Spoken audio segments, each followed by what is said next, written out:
Hey everybody, it's your long-lost cousin Josh, and for this week's Select, I chose our 2018 episode on hoarding.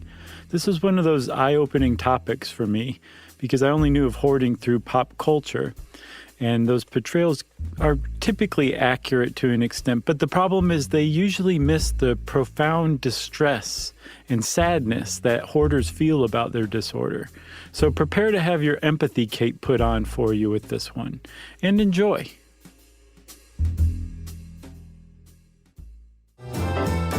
Welcome to Stuff You Should Know, a production of iHeartRadio.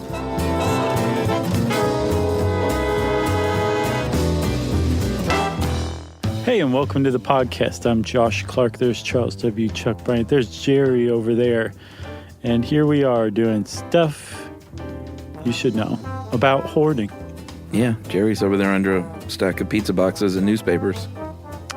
Yes, but Jerry proudly displays them to anybody who comes into the office and makes eye contact with her, which makes her a collector of those things, a big difference.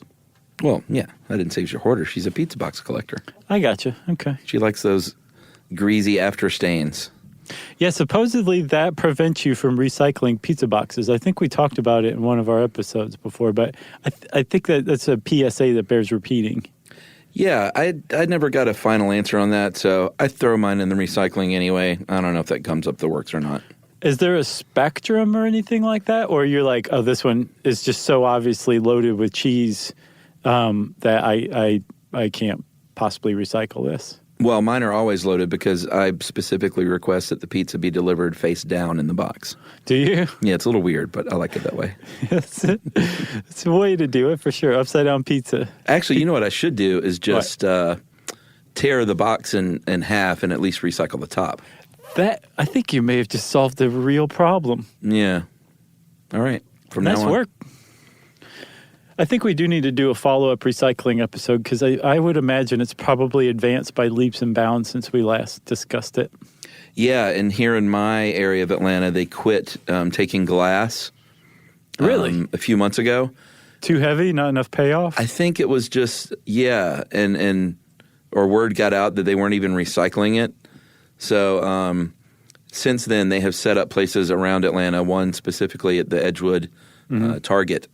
Park, there's a bunch of stuff there, but in the Target parking lot, right, they have these huge glass recyclers there, and I meet up with the fellow winos about once every 2 weeks. Nice. We all shamefully toss in, dozens of bottles of empty wine. So much dead yellowtail. Yeah, and I don't drink that stuff. But it's nice. It's sort of like a wine meeting. So much dead Paul Masson. Like a wine clatch. I'm like, oh, what are you throwing away there? How was that? Is that right, really? Have you gotten any recommendations from those chance encounters? It's literally happened where we're I would meet a fellow wino, we're throwing away tons of bottles, and then we decide to own our shame and be like, hey, this one was pretty good, by the way, and start up a conversation, and then I get maced. Yeah, you take the bottle and go, Night Train, haven't heard of this one. Right. I'll give that a try, and I like the handy grip of the bottle. I never tried Night Train. Did you have that? Dude, it's a nightmare is what it is. Yeah, I would drink the... you don't even sober up before you get a crushing headache from it. Right. It comes with a headache. That's what it says on the bottle. Yeah. What would I drink? Mad Dog. Mm-hmm. Which there's a reason they are sold right next to each other. Yeah, can you even call those wine? No. It's not wine? It's wine like... It's not even Prudo. It's wine like malt liquor is beer. It's related, but it's... drink malt liquor, too. It's funny the stuff you would drink in college. Sure. Remember the Mickey's Big Mouths? Yeah, and Colt 45 came in like gigantic bottles. That was one of the big attractions of it, Yeah, it was those inexpensive. Mickey's, man, that was our jam for a little while. I never got into those. I know what you're talking about. Didn't they have like a question or a trivia thing or something on the underside of it, the bottle, the lid? Oh, I don't know. Well, they were the little green hand grenade bottles, little barrels, and I don't know which came first or after. It was either, I guess they switched to just the regular Coca-Cola style twist-off cap, metal twist-off. I think they did have something underneath it, actually. There was something under there. Maybe it was like a poker game or a card game. Or you've just won liver disease. Right. But before that, then, I think they had these really unique pull tabs because it was a big fat mouth. That's why they called it that, Mickey's Big Mouth. So they had to have a very unique bottle cap, pull cap that was just sort of interesting. Nice. Back in the day, man. Back in the day when I was... Yeah, I'm not going to rap now. And we're now refined with our beverage consumption. Yeah, we are. I only drink Colt 45 out of a chilled glass now. I got a nice whiskey bar set up at home that's separate from the regular bar. Oh, wow. With just like ryes and bourbons and scotches and Irish. And it's very nice. And a bunch of nice. Little additional... I've gotten now to where I will put in little drops of little tinctures and shrubs and things.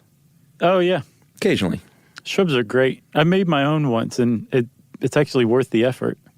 Yeah, my buddy Eddie, you know Eddie, he makes his own. He actually does it in the bottle, but he'll do like a cherry bourbon or an apple. Oh, like infused bourbon? Yeah.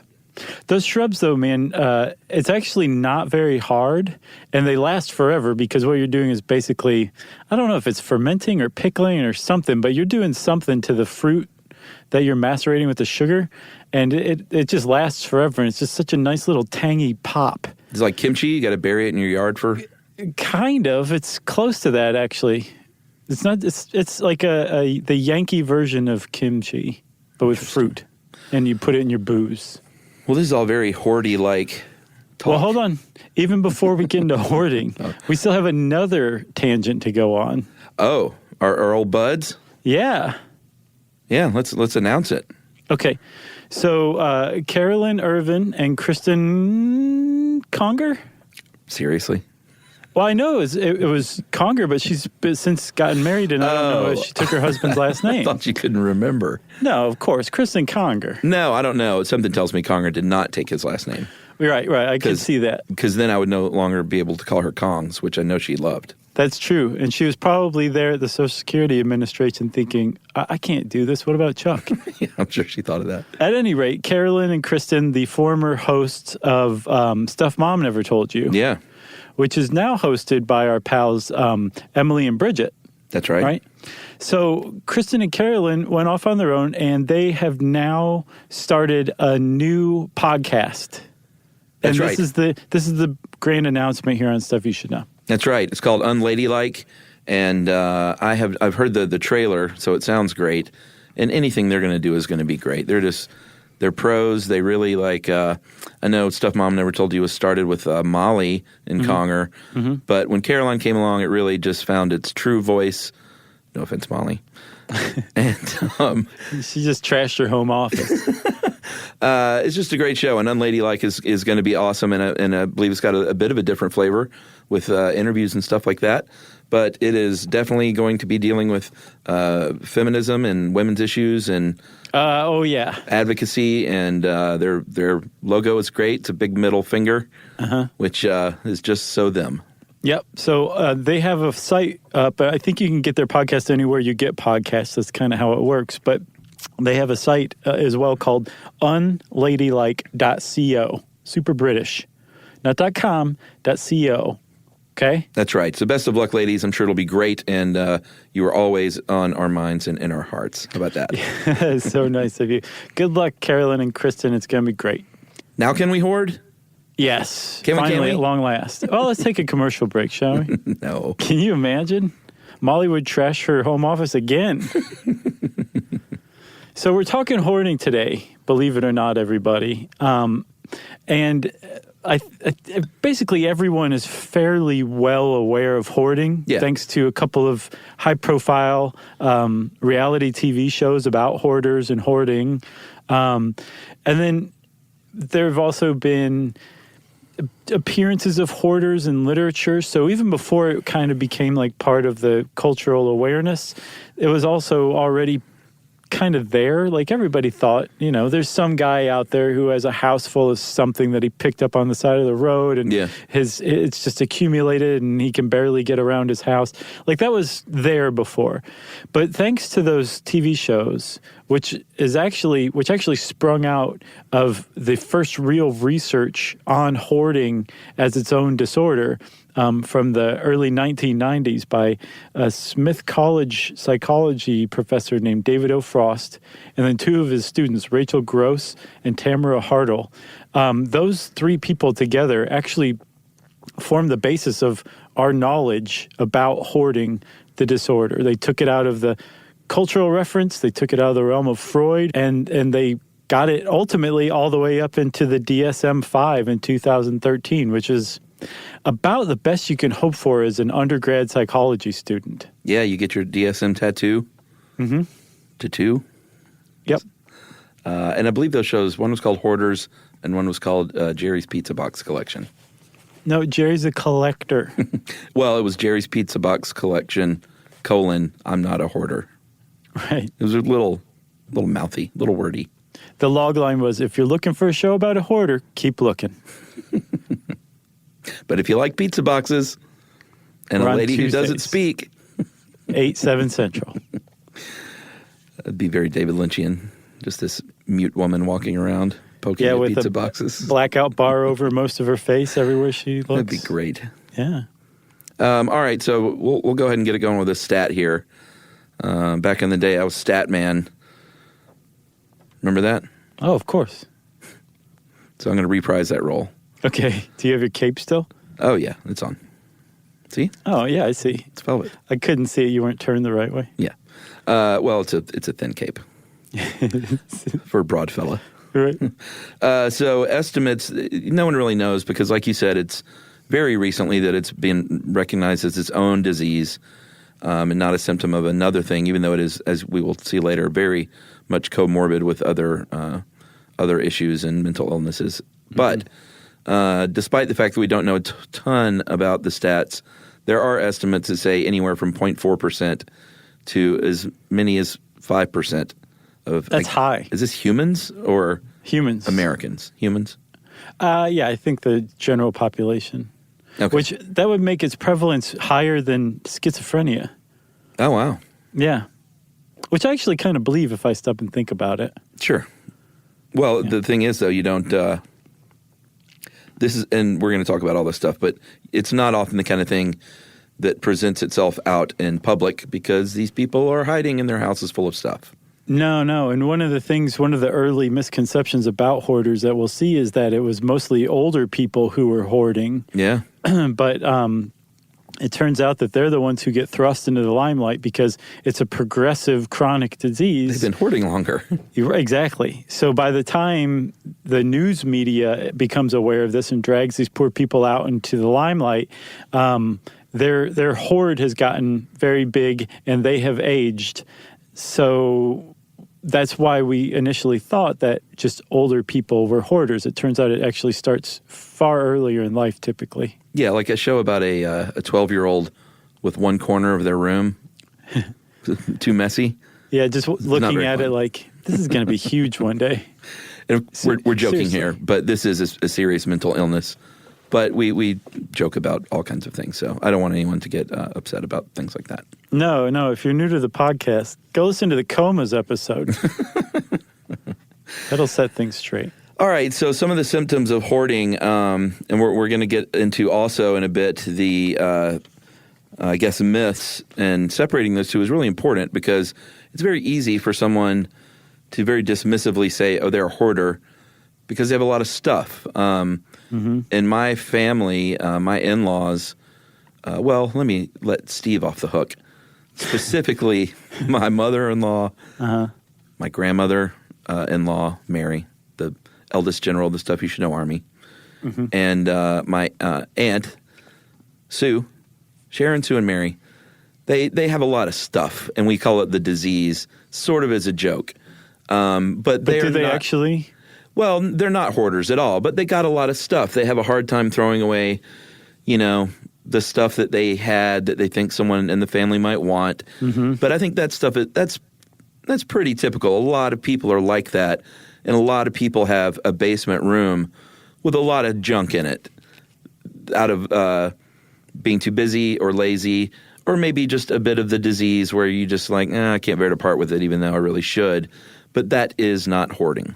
Well, so my question would be then, have you ever seen them, and do you feel like they have the ability to clear out like the attic or donate some of the stuff? Like, yes, they have the ability to part with the stuff? There have been pushes at various times, like when they're moving and stuff like that. Of course, it's a good time to do that. It is always a bit of a painful experience, but I think, like I said, everyone's got a little. Not everyone. Some people are so unsentimental that they'll just back the dumpster up and just empty their house into it and say, "I'll get new junk." Sure. But it's a good way to move. Yeah, exactly. But it is a little bit of a hard time. And very famously, Charlie, Emily's grandpa, who left us on our wedding day, he famously passed away with buckets of bent, rusty nails. But he was not a hoarder. He was legitimately one of those guys who was like, I can straighten these and reuse them one day. And he believed in the value of just not throwing everything away, which is great. So let me ask you this, though. He would say kind of with pride, like, look at all these awesome nails that I'm not wasting, you chump. No, not at all. It was just... was he ashamed of his bucket of nails? No, he would occasionally get out a nail and straighten it and use it. And it was just everyone in the family knew, like, Charlie... He did grow up in the Great Depression, and as we will see, that is one of the myths that, all these people just grow up in the Depression, so they value things more. That is not the case. There's no tie to that. But he is one of those gentlemen who grew up in the Great Depression, and I love that attitude. We're in such a disposable frame of mind. I think that these days. The Depression thing has kind of come back for the generation behind us, where they value things a bit more. Yeah. Good. Yeah. Because the disposability of products and just everything. Just pulling a dumpster up to your back door and pushing your stuff out as a means of moving. Yeah, or like, I'll just, that thing didn't work well. I could probably get it repaired, but screw it, I'll get another one. It's only $20. Right. Things like that, like, it kind of drives me nuts. So oh wait, my phone has a new version of my phone has just come out. Yeah. So now the company that made my phone is remotely slowing my phone down. So I have to throw it away and go buy another one. That's definitely part of the problem as well. You know what's funny? What? I can totally see Grandpa Charlie saying, "Everybody gather around," getting a nail out of his rusty nail bucket, straightening it, and just driving it right through the webbing of his hand. As a party trick. That's what I thought of when you said, every once in a while he'd get a nail out and straighten it and use it. That's what I would think. No, what were the people? He's a pinhead. The people that would drive the right nails through their nose. Yeah. The blockhead, that's what it was. Blockheads. Yeah. Can't believe we did a whole podcast on that. That's shameful. That was a good one, too. All right, so number one on the symptoms, though, is you literally have an inability to get rid of things and to stop acquiring things. So you may, if you go into a hoarder's home, you may go into their closet and see a rack of clothes with tags on them because they're like, this is on sale. It's such a good deal. I feel like I just have to get it. And then it's unworn a decade later. Yeah, so the early researchers, David Frost and his two students, Tamara Hartle and Rachel Gross, they initially, I think it was specifically Rachel Gross and David Frost, sorry, but that first study that they did on hoarders, they assumed that it would be all just junk, like stuff nobody could possibly want. And they were really surprised when they toured some of their study participants' homes and found like stuff still in the package, like clothes, perfectly fine clothes that had never been worn, but piles up to the ceiling that had now taken over the kitchen. Yeah. You know what I'm saying? That's the difference between being like, this is actually a pretty good deal, I could use this someday, and hoarding. They basically won't pass up a bargain. It's one of the ways that they might acquire something. My mom has a little bit of that. You mean I went through an open house once, and I've never seen more clothing owned not just by one person, by several families put together, but it was just one lady's clothes. And like they had built on like an addition to their attic and their garage top, and it was just filled with clothes, more clothes than anyone could possibly wear. And we noticed that like some of them still had the tags on. We're like, God, this lady has so many clothes.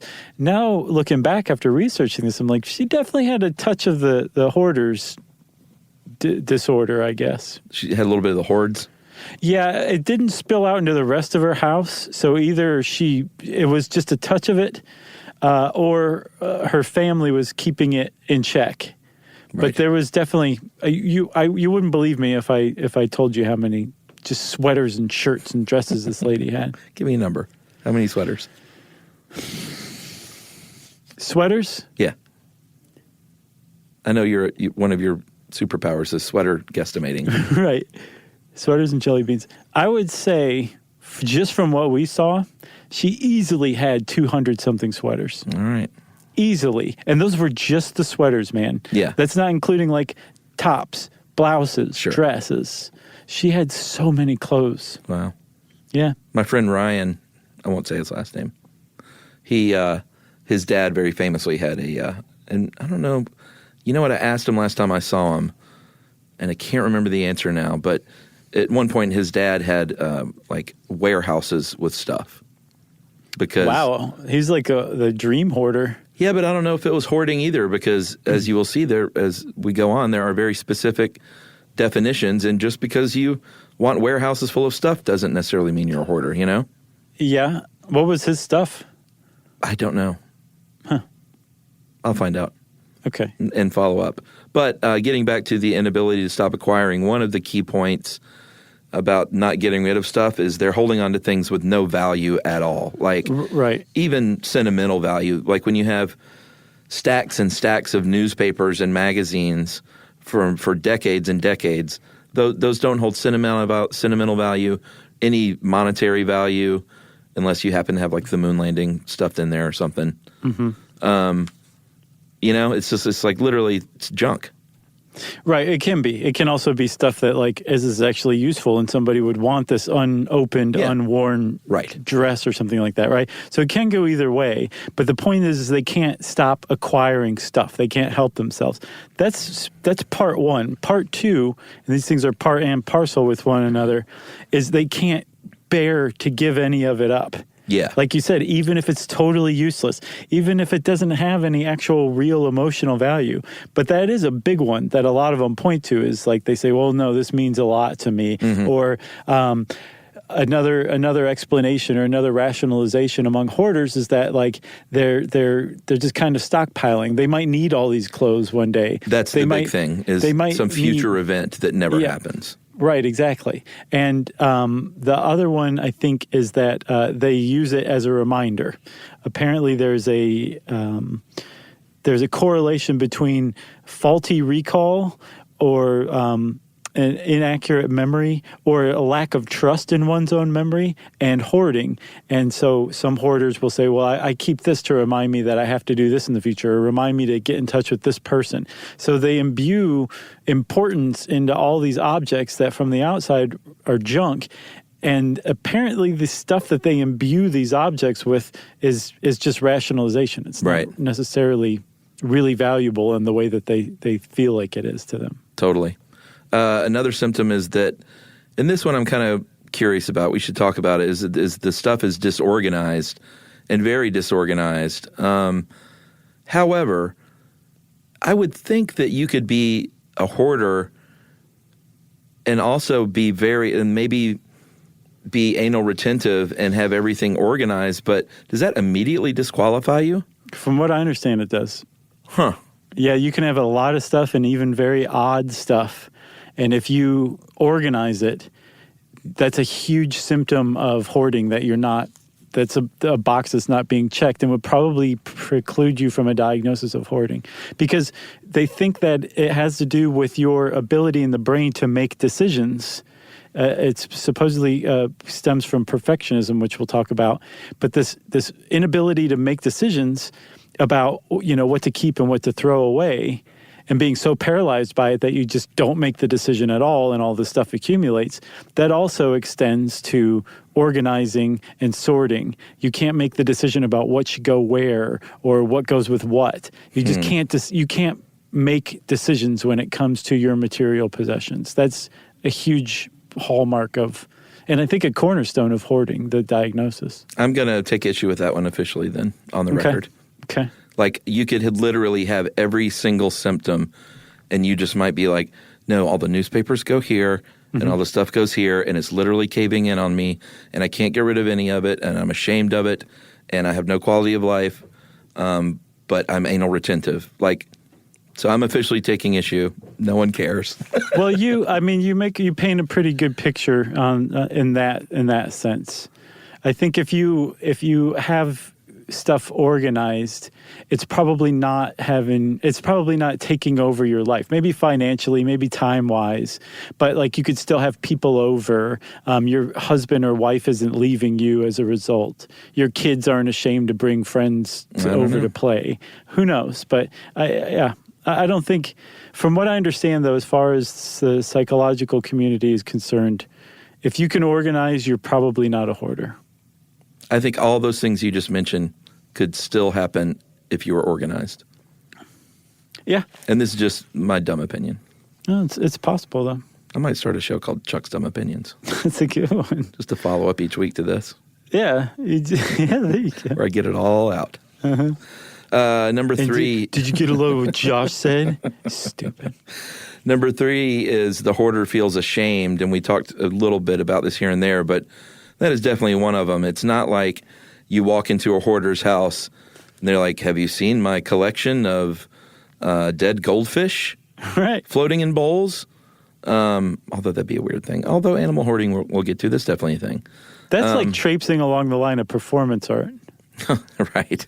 But this is the thing is you feel ashamed, and that can feed the beast. So you gather all this stuff, you accumulate it, you feel really guilty about it. Mm-hmm. And then one of the things that hoarders do is it makes them feel better to collect this stuff. So then you start hoarding more, and the Grabster wrote this one, right? Mm-hmm. So the Grabster said it's really not unlike an alcoholic. You drink, you get ashamed, you feel those feelings of shame, and so you drink to sort of feel better or forget. Right. So big loop. Like alcohol is to an alcoholic, or like somebody who eats for comfort. These people acquire stuff for comfort, or like their material possessions are like food to somebody who eats as comfort. Right. Yeah. But they do feel ashamed of the whole thing. Like that's a huge thing. And that's also, like I was saying, what differentiates them from collectors. If you have a collection of some really weird stuff, if you want to show it off to people and you really value it, you're a collector. If you are ashamed of your collection, your hoard, and you don't want people to see it, and you know that it's weird, but you just can't do anything about it, that's a symptom of hoarding. That's one of the reasons also why it makes it such a terrible mental disorder, because the people who are hoarders, they're not like off their rocker or something like that. They're not mentally impaired. They're not like out of touch with reality. They have enough perspective to feel shame about the state that their life is in because of these material possessions that they can't get rid of and can't stop accumulating. They can't do anything about it. And that's what makes it just such a sad disorder. They're aware of this. Yeah. And feel shame as a result. Yeah, they're incapable of change. Well, I think that, I don't know if incapable is the right word, but with the right help, they're capable. But I think on their own, they're generally incapable, yes. Well, that's what I mean. I'm not saying you seek treatment and you still can't stop. Although that happens too. Yeah. And then finally, another symptom is that you are, it is really impacting your life. So you may have rooms in your house that you can't even use anymore. Like, I can't take a bath because that's where I keep the packing peanuts. Or I can't use the stove because it has 7 microwaves that I bought that are still in boxes stacked on it. And you will, a lot of times they will, like a snowplow, just dig a path through their home just so they can get around where they can get around.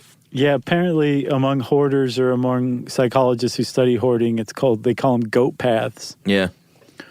Yep. And they can be dangerous too. Hoarders have been known to have died from the walking along their goat paths, and there's stuff on either side just coming down on top of them and pinning them and suffocating them. Yeah. And this is the point too where you talked about where they impacting your life. They don't get out much, maybe because they don't want to leave their stuff because they're afraid a family member might come over and take things. They are holed up. They don't have anyone over because of the shame. So it's just they're literally trapped by their things.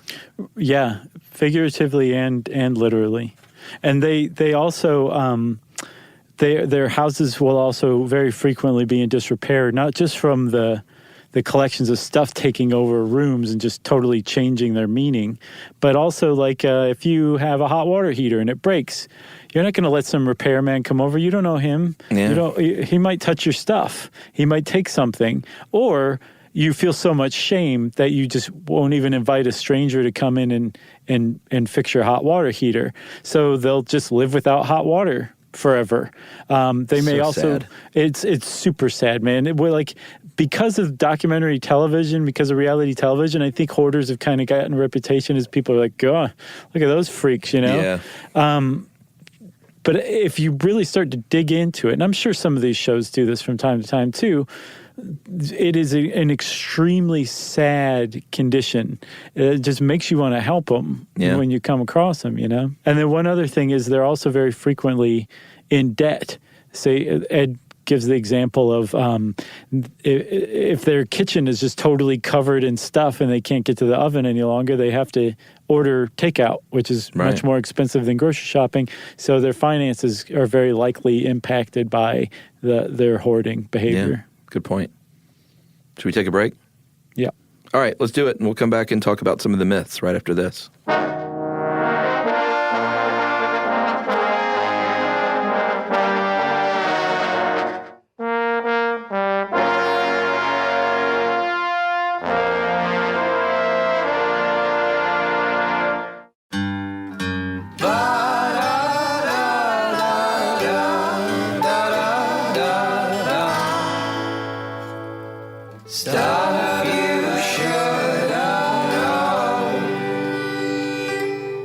All right, so we talked about some of the truths, and some of the myths are as follows. And you mentioned, you mentioned the first one, that it affects only older people.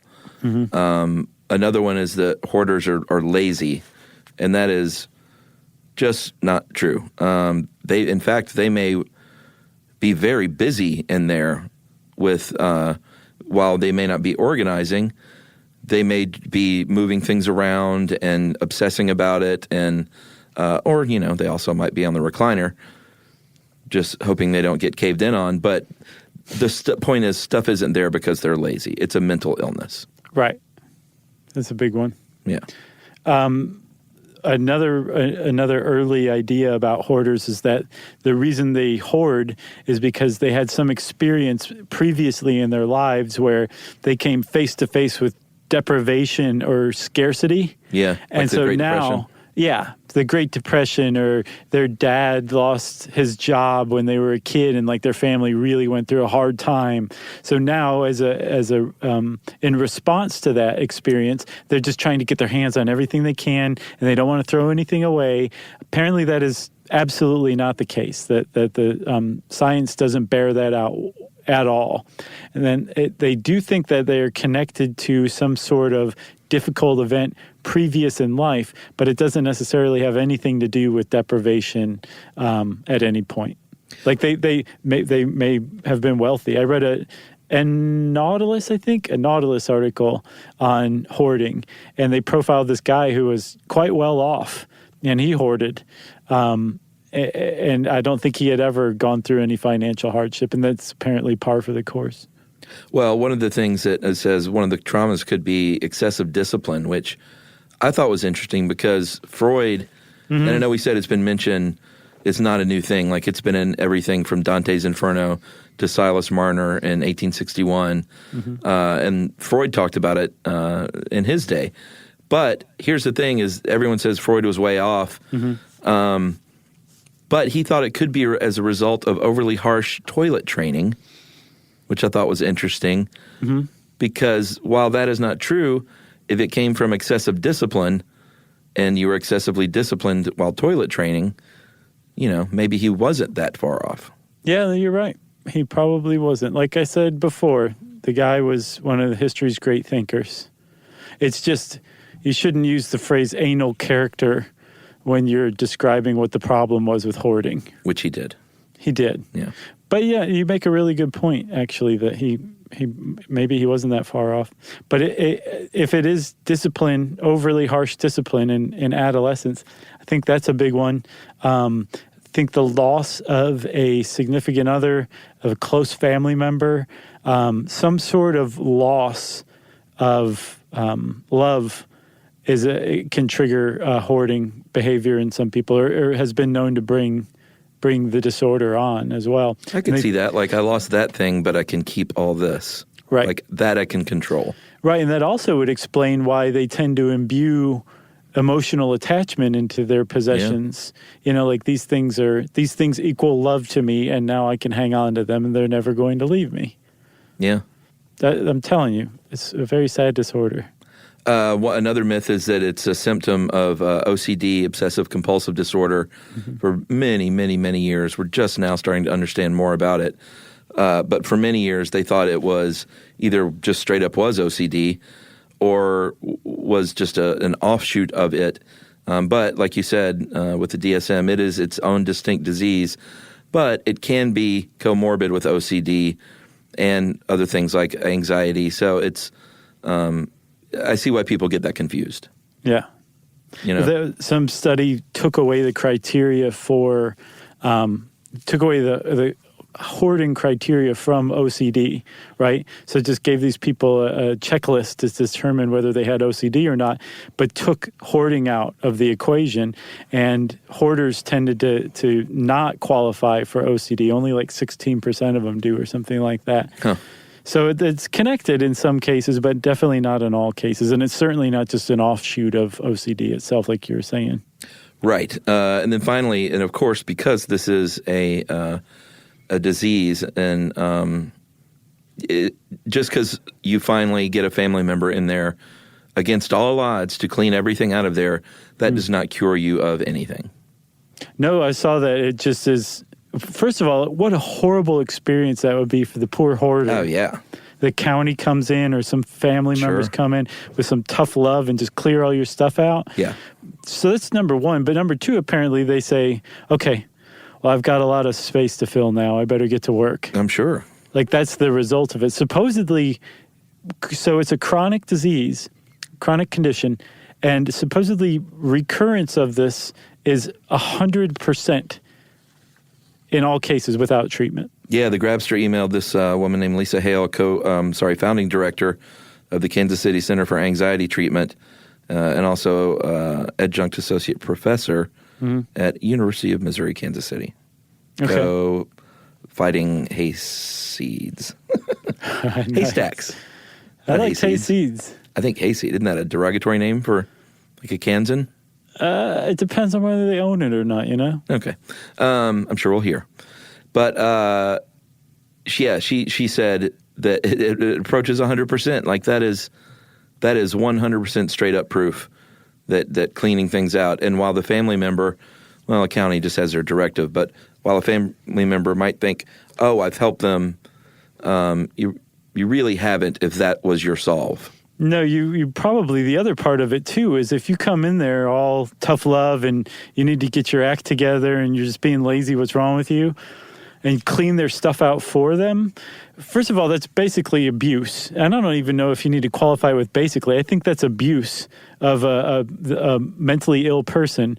But secondly, all you're doing is driving that behavior. That's a very stressful event, and the way they deal with stress is through hoarding behavior. So all it's going to do is just turn the notch up on the hoarding that they're doing anyway, and you can probably say goodbye to ever seeing them again after that, too. Yeah.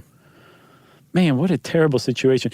Apparently, we'll talk about, treatment in a minute, but one of the key factors in treatment is that the family and friends and loved ones of the person who's hoarding and now undergoing treatment, they have to go through therapy themselves, because it's, I'm sure, quite easy to look at this with disgust, horror, anger. Like, what is wrong with you? Like, I know that that's a natural reaction. Yeah. But you can't follow through on that. You have to approach it from a place of understanding, or else all you're going to do is trigger the hoarding behavior even further. Yeah, for sure. If you go in there guns blazing with your broom and your dumpster, it's just going to get worse. You would just crumble that person. So what causes this is really interesting, because we don't know for sure, and they have been everything from lesions on the brain in certain studies that they found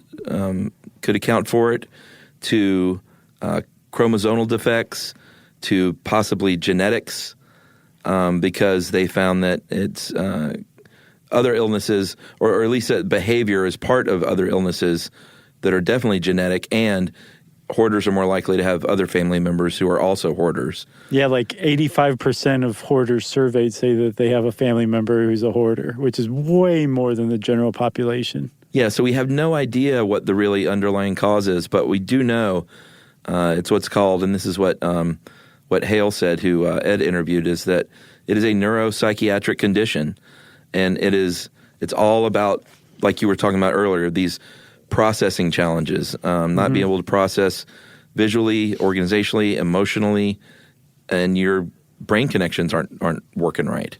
Yeah, I remember hearing years ago, like, that they would stick these poor people into the Wonder Machine and talk to them about getting rid of their possessions, saying, like, I want you to imagine, this room, and think about all of your newspapers. Now, which newspaper do you want to get rid of? And these people would experience basically physical pain, huge spikes in their levels of stress just thinking about this. But when you said the same thing about somebody else's stuff, they had no reaction whatsoever. It's strictly their stuff and their attachment to it. And another study by David Frost showed that when you give somebody who is a hoarder something and say, this is yours now, I think he gave out keychains, their attachment to it was immediate. It was like right when they knew that they owned the thing and it was theirs, they were now as attached to it as if they'd had it for 50 years. Yeah. It was as important to them. So there's a lot of stuff going on in the brain, and it does have to do with attachment, decision-making, finding comfort and de-escalation of stress through these material possessions as well. But they just don't quite know what did it. Was it a bad experience as a kid? Are you born with a chemical imbalance that doesn't begin to show its symptoms until adolescence? It's just too new. Like, it only became its own thing in the DSM-5, which came out in 2013. Yeah. But it is in the DSM now, which means that insurance companies will pay for treatment for it, which means that a lot more people are going to be studying it than they ever were before. Man, I can't imagine anything more torturous than being strapped in an MRI machine, which is already stressful and confining, and then having to quiz people on anxiety-inducing mental illness. Right. Like, we're getting rid of this thing now, and I'm sure they're just like want to like bust out of that thing, I'm sure, yeah. I just like it's like torture. Yeah. Just like, and it's valuable research. So, hats off to the people that do that, and the people that the people that administer it, and the people that are brave enough to go in there and seek that treatment. Yeah, oh yeah, hats off to them for sure. Man, literal hats off, because you can't wear a hat in an MRI machine. No, take it off. You can only wear a mesh helmet. That's right. Well, there was one other kind of general explanation or hypothesis that explains hoarding floating around, and that is that we all have this innate evolutionary instinct. This is great. To gather stuff. Yeah, right? I really like this. Like, it's it's part of our mammalian heritage, and they think that in people who hoard, this instinct has basically gone haywire. Yeah. like some synapse connected with another synapse that just weren't supposed to be connected. Now all of a sudden this thing that's a natural thing where, you go to the grocery store, you buy some stuff, you keep it in your refrigerator for a week, turns into you can't get enough Sunday circulars to possibly stave off these feelings of anxiety. Yeah, Ed's cool little story reference was like an animal saving food for the winter. Do they work extra long to prepare for a possibly long winter, but stay out there and are more vulnerable to getting eaten by the cheetah while they're collecting stuff? Or do they say, you know what, I'm going to go ahead and get in the cave. I've got enough stuff. Eventually, there will be that long winter, and those animals will die out. So, over the course of time, the long winter evolutionary trait will be the one that's passed on. Yeah. It's really interesting. The guy whose paper he based that on, you should see this paper, man. It's got like sigma everywhere, and he's talking about squirrels gathering nuts, but there's all these really complex math and statistical formula that he's got on his paper. But the overall gist of it is pretty fascinating, and it proves, or it definitely lends credence to the idea that it is a naturally selected evolutionary trait to gather a lot of stuff. Most of us, though, have this cutoff point where we know, I don't need anything more than this, or anything more than this is irrational. Yeah. And people who hoard definitely don't have that cutoff point. Yeah, we have a room in our house that is full of stuff, and it's not hoarding. We don't have a place for this stuff. Right. We live in a 80-something-year-old craftsman, and those houses just don't have the closet space and the storage space. Yep. We don't have a garage. We do have an attic that has some stuff, and in theory, we could probably move all of this stuff up there, but most of this stuff we kind of need access to more often. So we're not hoarding, but it's just like our house is small. And we could go, the other route and go a little more minimalist for sure and get rid of this stuff. Trust me. Sure. But if you don't want to, you don't want to. Well, yeah, but I mean, it's a problem when we have a guest spend the night, which is not often, because that's our quote guest room. Unquote. I gotcha. Well, I was going to say you guys need to get to the Container Store. No, a lot of the stuff's in containers. Oh, well, you need a container for your containers. And what we do, it's funny, when we do have the occasional guest, they are invariably a very, very close friend or family member, and so they understand, and we clear the goat path. That's very nice. To the bed. Very nice. They're like, just dive over onto the bed, and then when you wake up and you want to get up, just call us and we'll lower the crane harness. That's right. But we are not adding on to our house, but we're finishing the basement. So hopefully that will be the solve. Nice. Because we're going to have lots more good storage down there. There you go. Bing, bang, boom. Problem solved. Except we're having to do house construction, which is the worst. Right. For your stuff. All right. Should we take one more break? Yeah. All right. Let's do that, and we'll come back and talk just briefly about the very famous Collier brothers, and then hit on animal hoarding, which could be the saddest of all hoarding.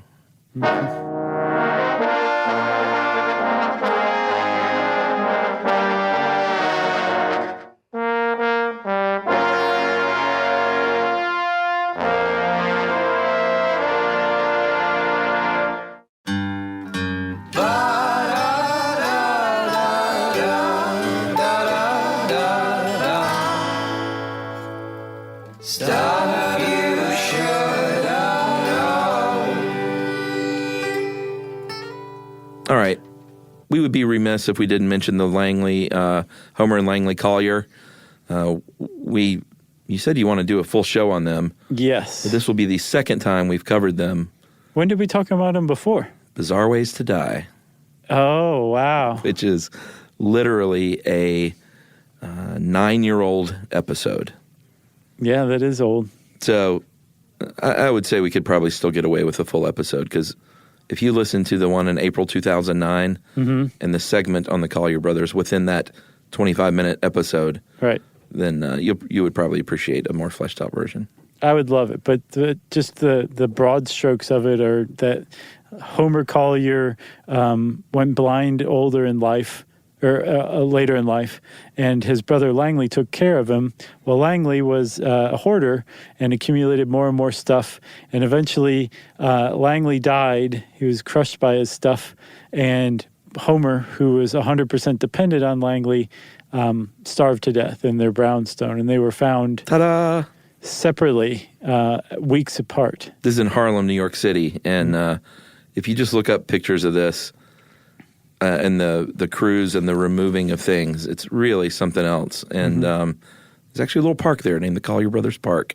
Yeah. That in early 2000s, there was a push to get that changed because they were like, we should not name a park after these guys. Yeah. But as far as I can tell, it's still named that. I don't think that went anywhere. Huh. But yeah, let's definitely do and in fact, I think it was called Collier syndrome for a while too, huh? Yeah, for a while. I mean, they were pretty famous because all the New York papers got in there and like printed all sorts of pictures, and they had just a fascinating story. All right, now we might as well finish on the saddest of notes, which is animal hoarding. And we're not talking about, well, it could be Crazy Cat Lady, but not necessarily. I think she's an archetype of animal hoarders. Right. So in this case, we are talking about, and I know you've seen stories probably on the news here and there. These are people that hoard animals to the extent where it's just like the other stuff. It is, their house is often filled with feces and smells of ammonia, full of maybe fleas and ticks, can't have people over. Mm-hmm. And it's one of the saddest because these people can't bear, they think they're doing the right thing. Yeah, by saving these animals, but they're not, because these animals almost 100% of the time are very much suffering. Yeah. Yeah, it's like hoarding, but your newspapers and plastic grocery bags don't suffer. With animal hoarding, the hoarder suffers and the animals suffer as well, because no matter how great the intentions of the animal hoarder are, and apparently that is one of the bases of animal hoarding, is that they really do have the best of intentions. They feel like they're rescuing the animals that no one else wants. They're animal lovers. They're taking them into their home. Yeah, they're feeding them. They're caring for them. The problem is they can't stop acquiring them. So it reaches a point where the animals, they can't possibly. There's not enough hours in the day to properly care for all the animals. And even if you had help and you had the money to buy food and veterinary care for all these animals, there's still a huge factor in that these animals are living very close together in ways that they should not be. That's not natural for them, so they're stressed out all the time. Yeah, and another one of the hallmarks could be, not always, but a lot of times these are people that are left alone in life, either from being widowed or divorced, or just their family has gone, or they just may have trouble interacting with people. And these animals, in this article you sent, they call it a conflict-free relationship, and they surround themselves with this thing because it's filling them with something that they can't get oftentimes out of humans. Right. Which is unconditional love. Yep. The problem is again, sad.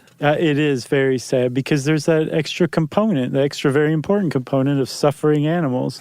And when people hear about this stuff, you just immediately like kind of hiss at the people who do this when you hear about it on the news and don't really know what's going on. But again, when you dive into the psychology behind it, it's extraordinarily sad because these people have the best intentions for these animals. And even while they're caring for these animals, they're suffering as well through this indecision. Like, do I love this dog, or is this one my favorite, or should I adopt it out? And they just can't decide, so they just avoid the decision and just acquire more and more animals, again to the detriment of all of the animals involved. Yeah, and just like with regular hoarding, removing these animals, because by the time you see it on the news, it's probably because the county is in there and animal control is in there, and you see these sad stories where they're literally taking out these like dogs clearly suffering from malnutrition, or cats or whatever, and that does not solve the problem. They have to seek therapy. And just like with object hoarding, if you're a family member, confronting them, being angry, even though this one is probably even tougher to not be angry if you're an animal lover. Right, yeah. You need to just keep that in check and try and be compassionate and help them so you can help the animals as well. Right. So there are some stats on this animal thing. Where did you get this? Where was this from? This is a good article. Oh, man, I wish you hadn't asked. I'll tell you by the time you're done with the stats. All right. I'll just tick through a couple of these. Every year, 3,500 animal hoarders come to the attention of the authorities. 250,000 animals affected each year. This one is really sad. 80% of animal hoarders have diseased, dying, or dead animals on the premises at the time. It can be comorbid up to actually is about 40% of the time. Object hoarders are also hoarding animals. And like I was talking about being lonely or widowed, perhaps, or divorced, 70% of animal hoarders who the authorities know about are females who are single, widowed, or divorced. So the thing is that's skewed differently for some reason. Apparently, if you just go out and sample the community, hoarding is pretty much evenly divided among men and women. I'm not sure why we typically think of them as women, but apparently... For animals or in general? In general. Oh, well, this is animal specifically, so... Oh, okay. I got you. There may be some sort of deeper compassion from women. I don't know. Who knows? But I don't want to undermine the efforts of the Anxiety and Depression Association of America. Of course. Whose site this came from. Yeah. Thanks very much. Those great stats. Good website. Yeah. So let's talk real quick about treatment of all kinds of hoarding. That's a big one, is the family intervention and loving support is a huge part of it, because hoarders apparently don't initiate treatment themselves, even though they know that they're suffering typically. But apparently talk therapy is proving to be the best treatment for hoarding. And that's where, say, a cognitive behavioral therapist talks you through your own beliefs about things. Like, well, what will happen exactly if you have to give away your plastic grocery bags? And they make you say it out loud. And when you say it out loud, maybe there's a little part of your brain that's like, wait a minute, that does sound a little kooky.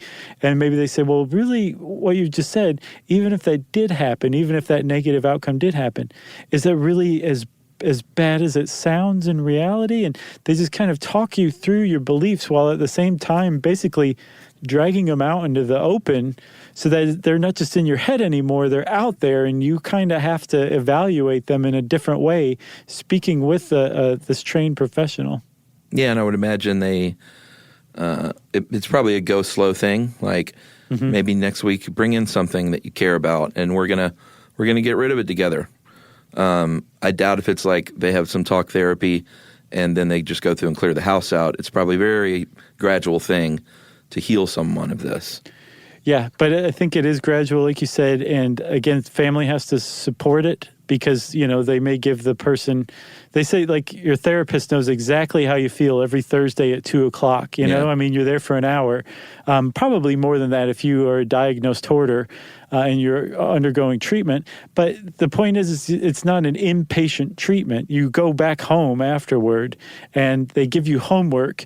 And if you're a chronic hoarder, you're probably not going to do the homework. So you need to have family saying, well, didn't Dr. So-and-so say you needed to start to clear this room out this week?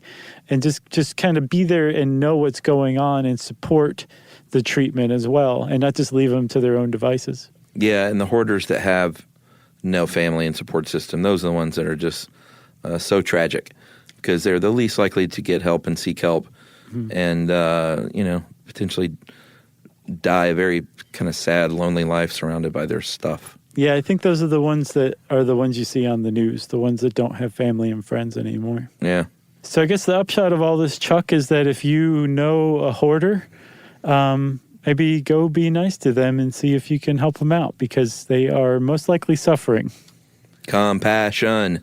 Yeah, there you go. If you want to know more about hoarding, you can type that word into the search bar, bring up this excellent article by Ed Grabanowski on howstuffworks.com. And since I said that, it's time for listener mail. Short and sweet is what I'm going to call this, because cracks me up occasionally when someone is just cracked up by some dumb thing we said. Okay. Sends it in. I know this one. Hey guys, you made my day once again. I spend December listening to Christmas music. Me too, by the way. Oh man, I was done in week 1. Yeah, I can muscle through generally for the most part. Not 100%, because eventually Emily can go 100%. It wasn't the Christmas spirit, just Christmas music this year. I was like, ugh, I can't take this at all. Yeah. Eventually I have to say, all right, we need to like turn on Radiohead or something. Okay. And that's what I go to, because she can always listen to Radiohead. Yeah, she's like, I love Radiohead's Christmas album. Oh my God, can you imagine? Now I'm just hearing various versions of that in my head. Let us know. Very nice. Thank you.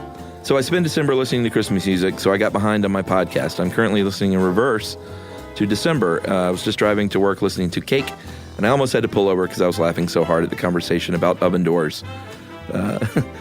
Chuck, do you have a window in your oven door? Josh, of course. What am I, a communist? Between that and Chuck baking in his dishwasher, you two made this a perfect day. Gotta say, I cannot wait to see you next week again in Portland. My Stuff You Should Know bingo board is ready. Travel safe, and that is Jen Hunt. Jen, by the time this comes out, we will have just been in Portland, and maybe we have even met you. Yeah, I hope you enjoyed the show. Hope everybody in Portland enjoyed the show. And as a follow-up, I don't know if I officially said... Oh, I'm glad you're saying this. I think I posted on Facebook, but I definitely do not have an oven window. No, Chuck is officially a communist. He has an oven without a window, and I've never seen anything like it before. It's like a tank. It's great. Yeah, it's a good-looking oven. I don't want to see that junk cooking. Okay. Well, if you want to get in touch with us to let us know how we cracked you up, we love hearing about that. You can tweet to us at SYSK Podcast. You can send us an email to stuffpodcast@howstuffworks.com. And as always, join us at our home on the web, stuffyoushouldknow.com. Stuff You Should Know is a production of iHeartRadio. For more podcasts from iHeartRadio, visit the iHeartRadio app, Apple Podcasts, or wherever you listen to your favorite shows.